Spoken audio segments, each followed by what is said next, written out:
The views, information, and opinions expressed during the following program are solely those of the individuals involved and do not necessarily represent the views of Access Communications, its representatives, or its employees.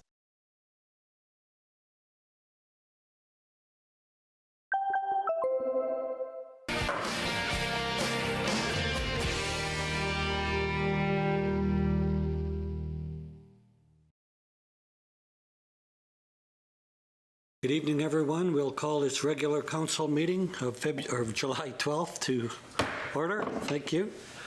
First of all, under presentations, we have none this evening. Could we have a motion, please, to adopt the agenda as presented? Thank you. Councillor Clark, seconded by Councillor Frank. Any questions, comments? If not, all in favor? Carried. Thank you.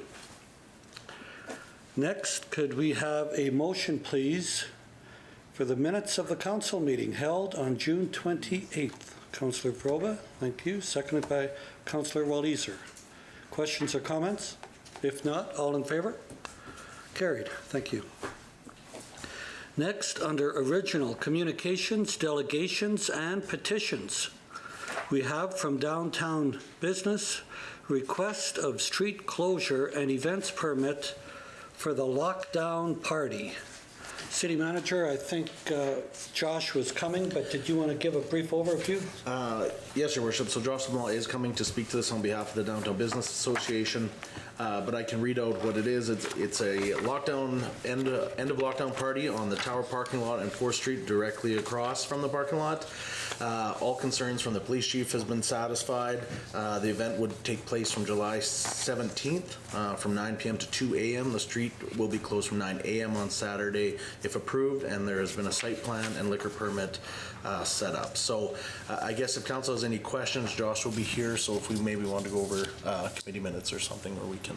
Okay, thank you, City Manager. We'll move forward and do that. Moving forward, under written reports of committees, we have the Creighton Lodge minutes of May 20th. Do we have a motion to accept those? Thank you. Councillor Clark, seconded by Councillor Walliser. Any questions or comments? If not, all in favor? Carried. Thank you. Following that, under written reports of committees, we have from the Southeast Transportation Planning Committee, the June 22nd minutes. Could we have a motion, please, for that? Councillor Vroda, thank you. Seconded by Councillor Frank. Any further questions or comments? If not, all in favor? Carried. Thank you. Next, under written reports of committees, we have the Estevan Public Library minutes of June 15th. Could we have a motion, please, for those? Councillor Cernick, thank you. Seconded by Councillor Ford. Any further questions or comments? If not, all in favor? Carried. Thank you. Next, under executive reports, we have from the Leisure Manager tender for Churchill Pool replacement. Rod, please step up to the batting cage there, and if we have any questions, feel free to ask. Thank you, Rod. Did you want to give a brief overview?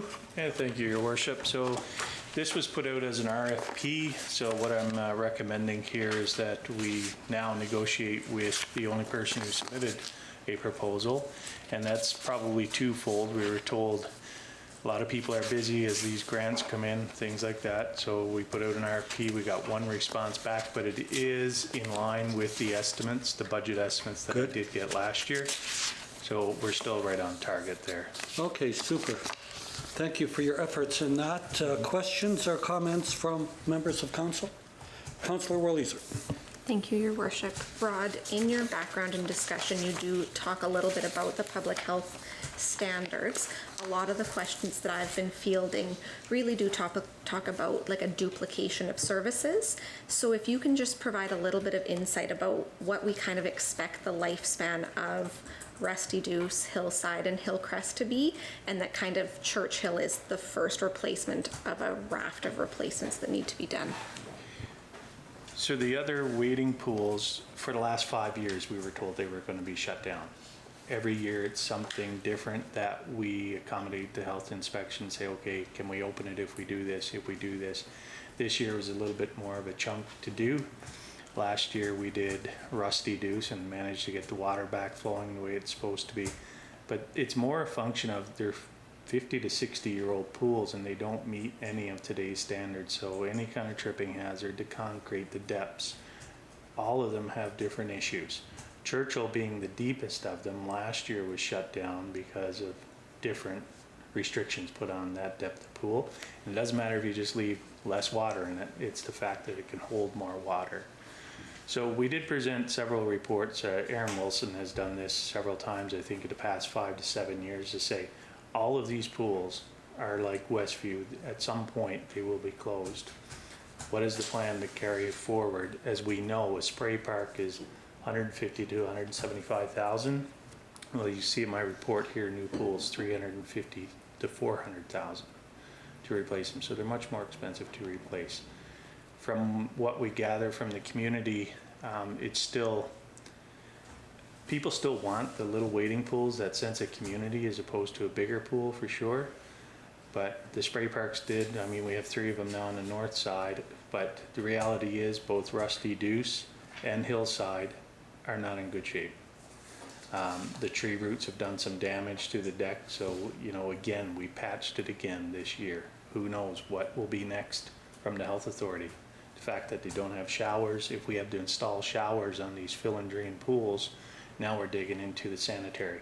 It's not like you can just let it flow back into the pool or anything, right? So quite expensive to do anything like that. I mean, a patch in our asphalt works $40,000 just to get into it. So. I would think, Rod, and thank you for that, that it's getting cost prohibitive with the wading pools. I think we should be looking at the splash parks as we replace, and then look at an outdoor pool to replace, you know, all of the paddling pools in the different areas that everyone can enjoy, say at the site of the old Civic. And a new pool would be what, $3 million? And by the time we get into some of these paddling pools, it will be $600,000-700,000. It would be more economical, and I've had a lot of people suggest that they would love an outdoor pool. Mm-hmm. And then, what's your thoughts on that? Well, I will gladly provide a report. We can do a public consult on this. Good. We've always said, or Aaron has said prior to my saying it, is that we need to do something with them, right? So whether we put them all into one as one bigger pool, it's not the most desirable from the community standpoint of each little demographic neighborhood, but certainly it's something to consider, because as I was mentioning previously, $3 million will get you a base model outdoor pool, very base model. How far do you want to go with that? But as you see, I mean, even a little wading pool at 1,800 square feet is $400,000 now. Exactly. To meet today's standards.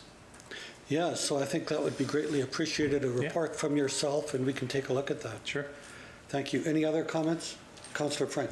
I was just going to speak to that too. I agree. I know Councillor Walliser has asked for that to be kind of mentioned a little bit more in our official community plan, and doing some consultation I think would be really great, because I think there's probably a good balance where maybe we have, instead of the 4 or 6, I don't remember how many of the paddling pools we used to have. I know there's a few less now already, but going down to maybe 1 or 2 of those, a few more splash parks because they're economical, and then maybe a pool down the line. Those are all a great way to make sure that we still have the small community parks, which is important for everybody around, so they don't have to go far. Kids can ride their bikes too.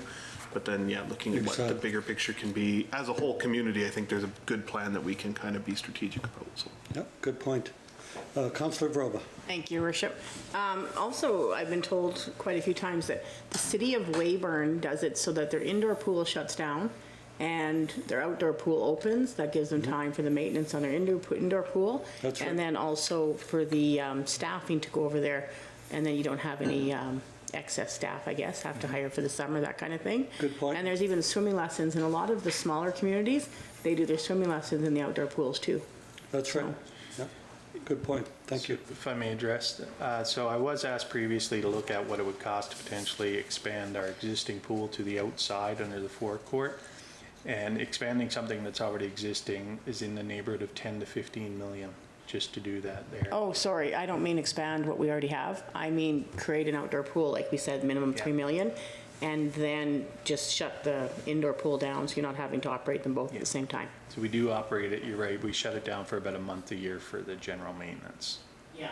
But yeah, Weyburn shuts theirs down the whole entire time, I believe, is from what I've been told. I believe you're right. That Weyburn shuts their indoor pool down while their outside pool's open. So it's just a suggestion for us to look at.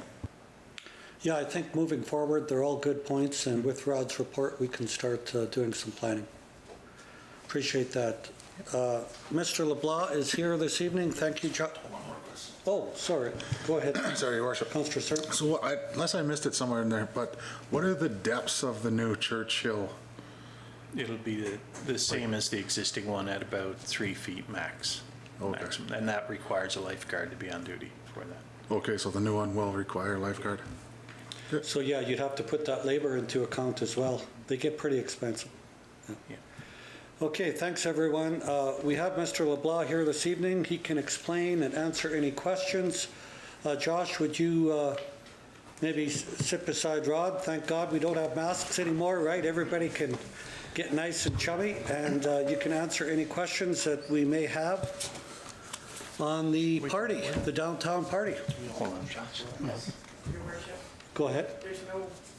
We didn't make a recommendation about Churchill Pool, whether or not we should proceed, or if we should table it till we get the recommendation and the report of the outdoor pool. I think in the case of Churchill, we are going to proceed. Is that not the game plan? So we should make a motion then that we're Okay. going to, I can make that motion that we Okay. proceed as Rod recommended, and we go with Paradise Pool since we did have the tender out and they were the only The only ones. tender, but they're within budget. They're within budgets, yeah. So I would make that motion. Okay, thank you. Have we got a seconder? Councillor Walliser?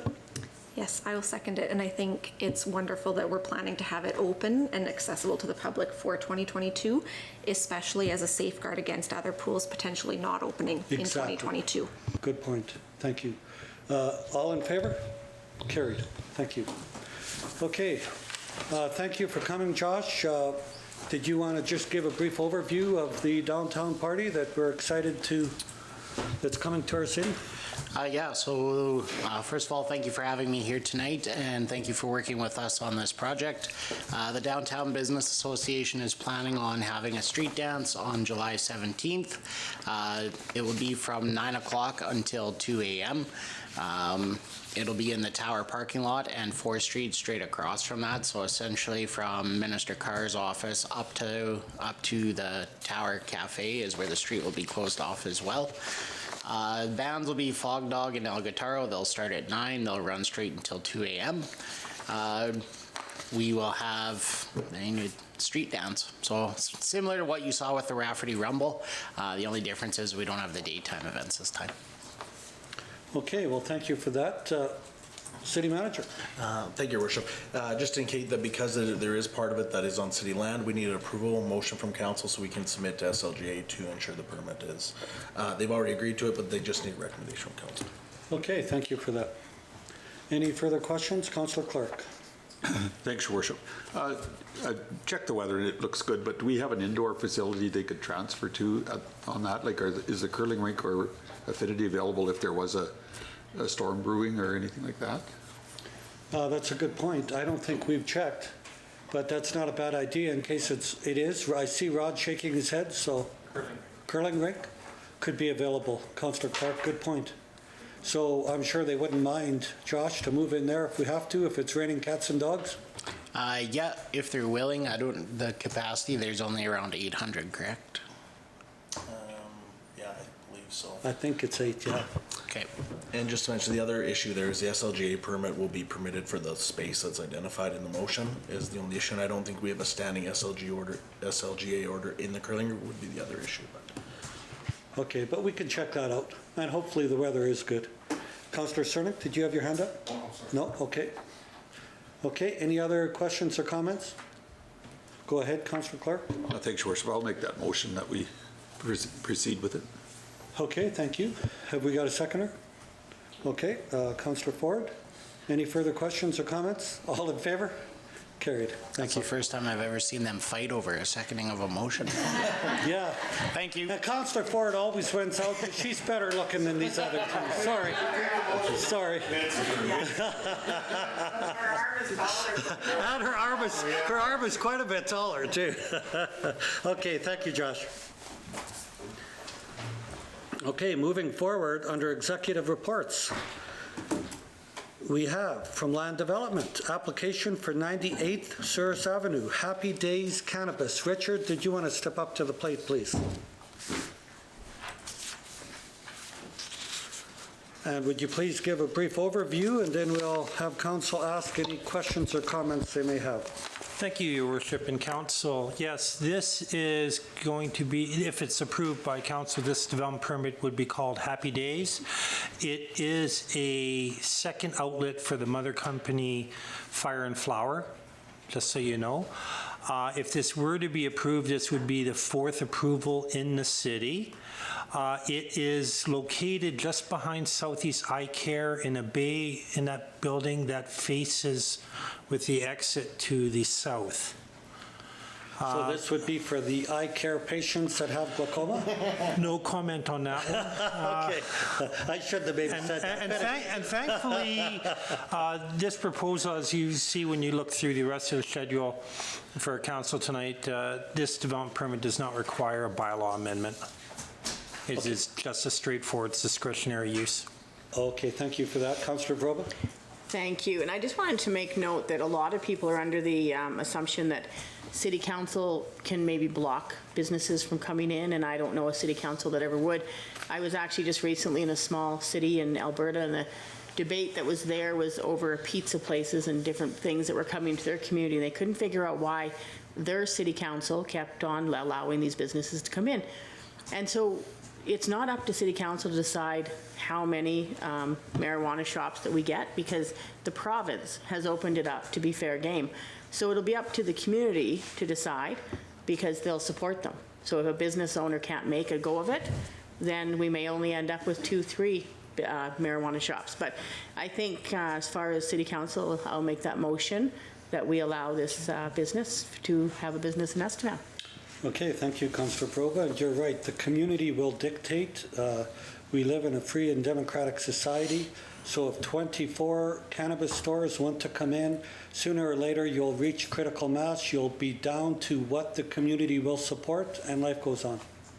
And the other thing, Your Worship, is online. A lot of these stores are doing online businesses. So, you know, and again, we don't know where even another store is shipping their product to. So we're just happy that more and more businesses are choosing Estevan to set up shop, and so we welcome them. Absolutely. Thank you. Councillor? Thank you, Worship. Just to the... See, and I missed it. It's okay. To Richard, just curious, how many of the marijuana locations that we have of the 4 are locally owned versus corporately owned? Do we know that, or do we keep track of that? To my recollection, one of them, the downtown one, would be locally owned. The applicants for the other 3, their mailing addresses and what have you have all been outside of Estevan. That's good to know. I like to see local businesses. Sure. Corporates are great too, but yeah, it's always good to see. It's all good. Were you making a second to that? Yes, Your Worship, I'll second that motion. Okay, thank you. Any further questions or comments? If not, all in favor? Carried. Thank you very much. Next, under executive reports, we have from Land Development again, provisions of the zoning bylaw. Richard, would you like to give a quick overview on that, please? Thank you, Your Worship. Yes, we have a store owner who would like to open up a 5th cannabis retail store. This one would be located, if it were to be approved, at the site of the convenience store attached to the Shell station at the bottom of Souris. It is in the right zoning district, but it does not comply with the extra restrictions that council put on in 2018. Council set up that square basically following the arterials, and this is way outside that area. So looking at that, the formal zoning bylaw application has been submitted and paid for, so the applicant is owed at minimum a public hearing. I would caution, I guess, council, you know your jobs better than anyone, but please, in this discussion, do not give a opinion as to whether or not you're in favor or against this proposal, because that could lead to bias at the public hearing when it happens. What I'm hoping for from council tonight is a direction on how a bylaw to allow for this could be structured. One would be to add a site-specific amendment to allow for the, to allow for the Shell station. But if you do that, would that really be fair to other commercial properties that are further up Source, say like where JJ Confectionery is, as an example? The other one would be to say, no, our bylaw is written the way it is. We've opened it up twice already this year. We're not doing it again, and we can review this whole operation and this restriction provision come fall when we get into the new zoning bylaw. We're recommending that the structure for the bylaw, which would then go to a public hearing later on this summer, would be to remove that square provision, because when we put it in, we had no idea what we were getting into at that time. We put it in almost a half a year prior to the product actually being legalized, if people remember back then. And since that date, when I reviewed this with EPS, there hasn't been a single incident of any kind related to the actual location of the cannabis stores that are operating in the city. And so from the administrative perspective for us, my office, it's other than doing the referral to neighboring landowners and then bringing it forward to council, it's no more effort for me to process than it would be for a flower shop or a shoe store. And you know, and if we did it this way, when a development permit application would be applied, if the zoning allows for it, the neighborhood around that Shell station would have an opportunity, because we can give them a letter advising that this proposal is made in their neighborhood, and they can make submissions that would be brought forward to council for decision time. Okay, well, thank you for that, Richard. Go ahead, Councillor Frank. Thanks, Richard.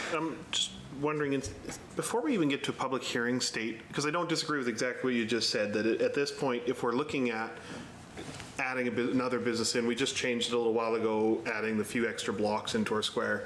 I agree, at this point, if we're going to go outside of that square area, we might as well just say, if you're commercial, if you're zoned right, let it happen.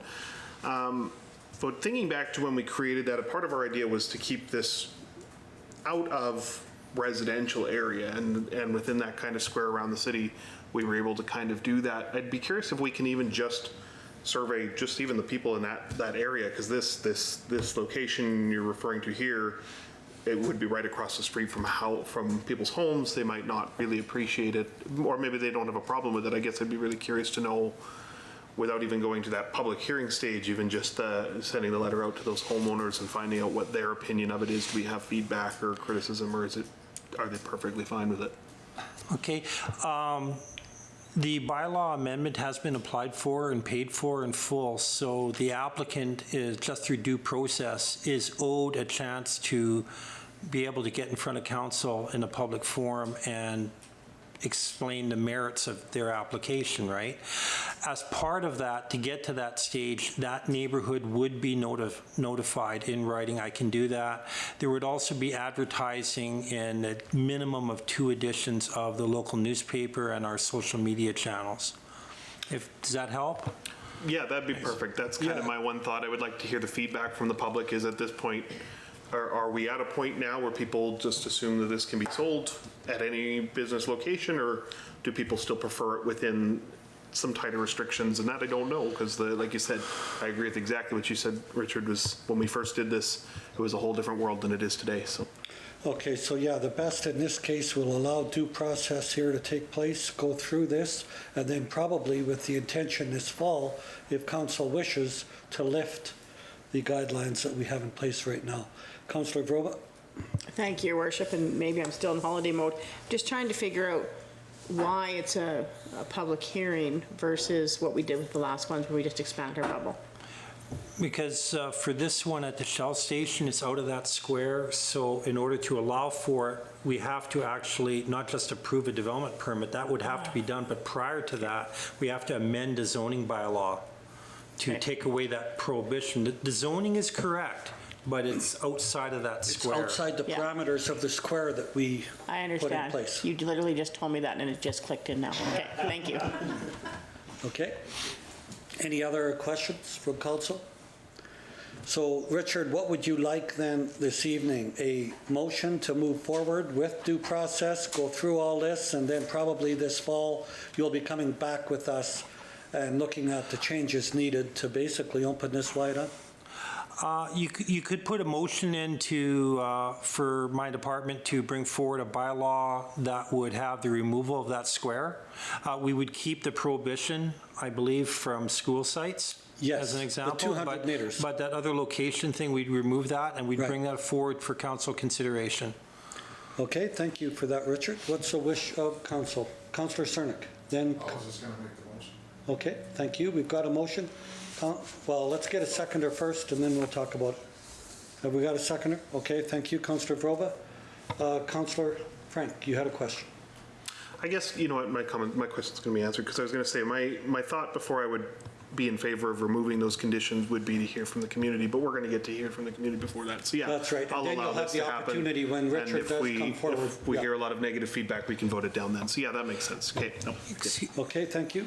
Go ahead, Richard. What I can do, typically, like my minimum requirements on a bylaw hearing is to put a notice in the paper.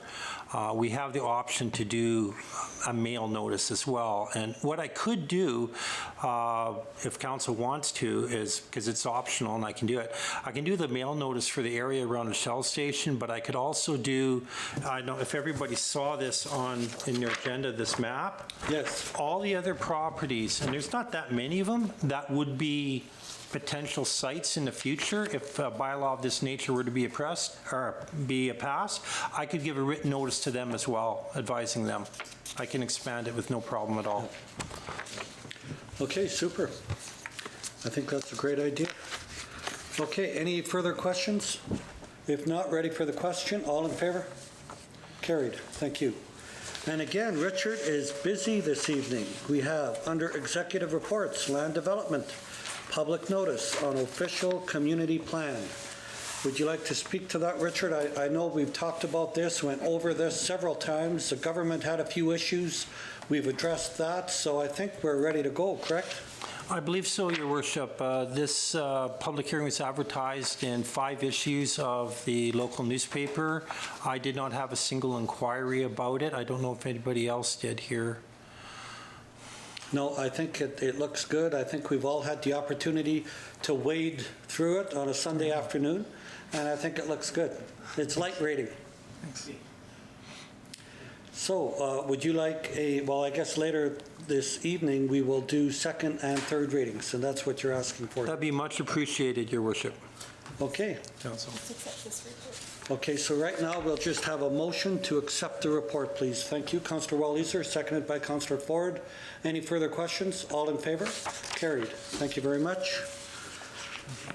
Okay, moving forward, could we get a motion, please, for the building permit reports for June of 21? Oh, is that, okay, thank you, thank you. I'm glad your scalp itches, Shelley, because you make a lot of motions for us. Appreciate that. Have we got a seconder? Councillor Frank. Okay, all in favor? Carried. Thank you. And next, under executive reports, we have from the water treatment plant manager, the water quality report for June. Could we have a motion for that, please? Thank you. Councillor Clark, seconded by Councillor Ford.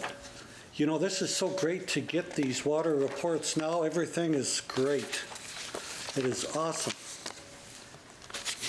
So any further questions from council?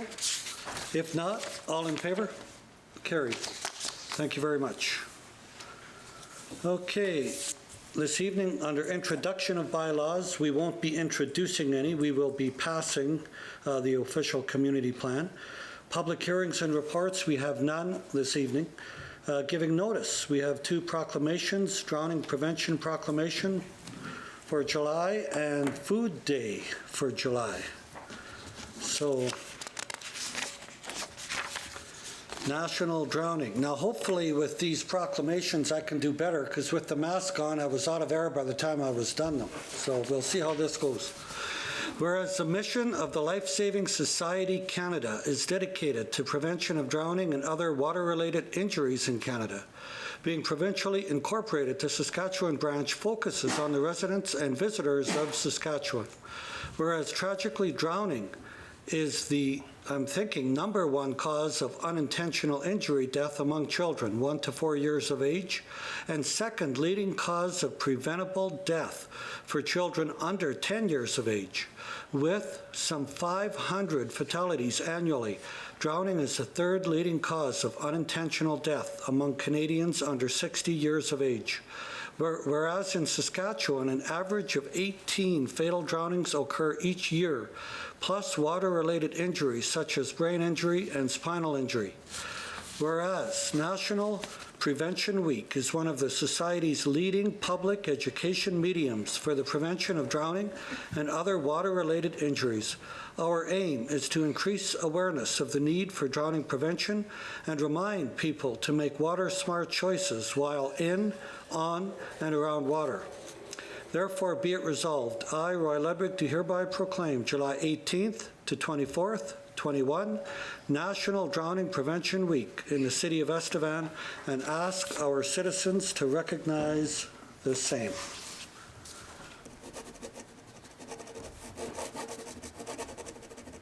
Could I have a motion for that one, please? Thank you, Councillor Ford. Thank you, Councillor Frank. All in favor? Carried. Now we'll move to the next proclamation, Food Day, July 31st. Whereas Food Day Canada is a national celebration of our farmers, fishers, food producers, chefs, researchers, and home cooks, and everyone who helps us enjoy Canadian homegrown food. Food Day Canada is a time for all residents of Estevan and Canadians to share their food stories and honor those who set our tables so very well. We will be joining other organizations and people across Canada to celebrate the food that unites us from coast to coast to coast. Estevan residents are encouraged to eat meals that highlight Canada's diverse and rich culinary culture, using Canadian-grown ingredients to make their own meals at home or visit a Food Day Canada-inspired restaurant. We encourage Estevan residents to support their local food producers in every way possible and amplify their stories by participating in the social media celebration, posting images and menus with the hashtag Food Day Canada. Therefore, be it resolved, I, Roy Ludwig, do hereby proclaim July 31st, 21 as Food Day Canada in the city of Estevan, and ask our citizens to do the same.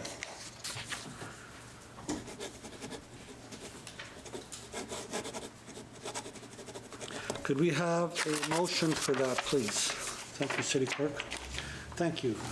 Councillor Walliser, seconded by? Thank you. Councillor Cernick. Any further questions or comments? If not, all in favor? Passed. Thank you. Now let's all enjoy our food after the meeting. Motions from committee this evening, we have none. Consideration of bylaws. We will be requesting Bylaw 2021-239 Official Community Plan be given second reading at this point. Do we have a motion for second reading of Bylaw 2021-2039? Councillor Walliser, seconded by Councillor Vroba. Okay, any further questions or comments? Ready for the question? All in favor? Carried. Thank you. Next, last but not least, we will ask for third reading and adoption for use of Bylaw 2021-2039, a bylaw of the City of Estevan to adopt a new official community plan pursuant to the Planning and Development Act of 2007. Councillor Clark, thank you. Councillor Ford, seconded. Thank you. Any further questions? If not, all in favor? Carried. Thank you. Inquiries. Councillor Vroba, you had a road trip. You got some stories for us? I did. I had a few people call me. But no, there are no inquiries for me tonight. Okay, thank you, Councillor Vroba.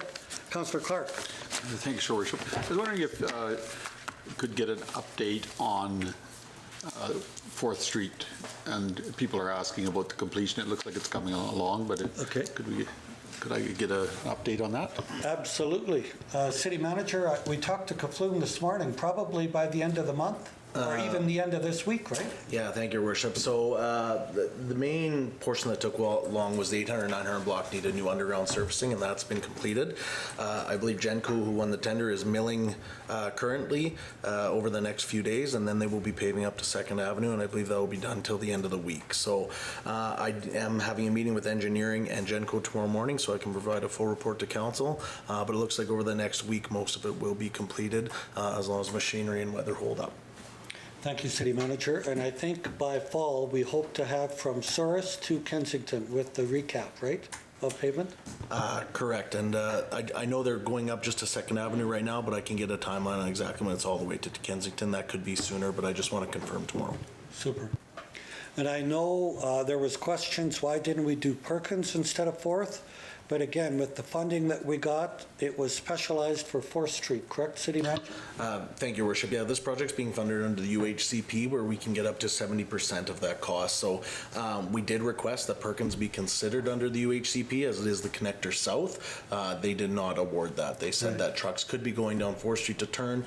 Councils previously have indicated that turn is too sharp for many of those vehicles, and it's causing accidents, and that Perkins was designated as the connector, but will not be funded by the province. That's why we were completing 4th Street. Okay, thank you very much. So they did give it due consideration and then said no. Councillor Vroba. So that is something that has been discussed.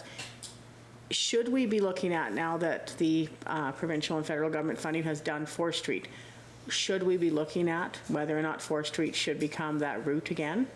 Since most of our trucks are going around the city now, I think back when that was changed, it was because the majority of all trucks came right through the city. Now there's a lot less truck traffic, and so what's happening, right, we're going to wreck Perkins, it'll be on our dollar to fix it, whereas right now 4th Street's fixed, it's at the shape where the provincial and federal government say it should be. So then we start with the traffic again, truck traffic down 4th Street. At that time down the road, when it's ready to be fixed again, because right now is when time it's ready to be fixed again, there is no heavy truck traffic going down it, whereas Perkins, all that truck traffic is going down. Well, we can definitely, Councillor Vroba, talk to our people, get a report, and look at all the ramifications. The problem you have with heavy trucks, unless you had the lights timed perfectly, every time they stop with those weights, they push, especially as you know, in the summertime. Yeah. They make them ripples, and it doesn't take long, and your street is wrecked.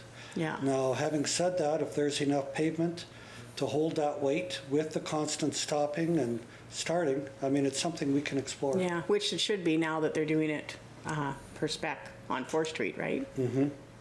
So, yeah, conversation for another day anyways. Yeah, we can have that conversation. I don't know how our downtown people would like that, but Councillor, go ahead, Councillor Frank. Yeah, I actually would support just a bit of a review, because I think the decision to put it on Perkins, that would have happened before Councillor Vroba or I were even on council, so it's been a few years, so it'd be nice to get a review of it and look at some options. I definitely agree. I don't think we want truck traffic downtown. We want them using the bypass as much as possible. If they're not coming through town or stopping in town, they shouldn't be coming through town, but obviously the ones going south that are needing to hit that highway and have to. So it's just something, I agree with Councillor Vroba. I'd like to get a little bit of a review just so we can see the pros and cons. And I mean, obviously I trust the people that made the decision to put it where it is, and I'm sure that might be the case, but factors change, so it's always nice to know and review. So. Well, that's right. Okay, thank you, Councillor Frank, for that. And yes, the big trucks in town are only supposed to be trucks that are designated for our local businesses. We really are not supposed to have the trucks that go through, and I know we still do, and our police are good and give them a ticket. I think it's $400 or $600, but I know we still have a few. Okay. Anything else, Councillor Clark? No? No, Your Worship. Okay, thank you. Councillor Walliser, please. Thank you, Your Worship. Tonight, my request is regarding the traffic board. I've received a couple of complaints regarding the light at Arthur and King, asking for it to be assessed again. What one homeowner pointed out is that the light sequence pattern is different from some of our other pedestrian crossings in Estevan. So while people do seem to follow the lights correctly at Souris North, because the light doesn't change in the same way, people are unsure what to do. So it's a solid red light. Some people are choosing to drive through it once the pedestrian has crossed, whereas our other traffic lights just flash, and then that is the appropriate response. So if the traffic board could review it again and look at maybe a safer option in the future. Okay, we'll refer that to the traffic committee. And you're absolutely right. Flashing red, you have to come to a full stop, proceed when it's safe. Red, you cannot move until it goes green. So that is the difference. Okay, thank you. Anything else? Okay, thank you. Councillor Ford. Thanks, Your Worship. My question actually that I received this week was just about the pathway project. Is there a start date? I know there was the pre-construction meetings not too long ago and stuff that we talked about last meeting, but do we have a potential start date or an update? I believe, City Manager, we have started. Rod, would you like to step up and answer that, please? And thank you for staying. I know this meeting is so exhilarating you had to stay, and thank you for that. So there's 3 different contracts were awarded for the pathway project. So the concrete works, I believe, is starting July 26th. They'll be in the city to start all their pre-work. There's multiple things ongoing right now with respect to the utility locates, things like that. We've actually got the fence put in north of the comp to separate the cattle and horses from the pedestrian pathway, so that's done. And we'll be doing some more utility locating, or daylighting we call it, so that it's safe to dig around. There's so many gas lines and everything that we have to find. So once that's done, we'll likely be starting the asphalt sections of the north side, which is, I guess, one of the projects or one of the contracts. North side could be beginning as early as Friday. Okay, thank you, Rod. Appreciate that. Anything else? Councillor Ford? No, Your Worship, that was perfect. I think people are just looking for I know there's a lot of pre-work that's being done that we don't see behind the scenes, so I think somebody's just looking for okay, when's the shovel hit the ground kind of thing, but that's good, thank you. Okay, City Manager? Thank you. Just to speak to Council Ford's inquiry, we actually just got the finalized signed copies from the federal government that we could actually do that today. So we were going through the process required by the federal government for the ISIP funding. So just to add to that there has been a process of that involved as we're doing the engineering and the locate design. Okay, thank you. Anything else? That's it. Councillor Ford. Councillor Cernick. Thank you, Worship. The only thing I had was the drainage going through the valley on King Street past Boston Pizza. We had a significant rainfall last time, but the whole valley was full.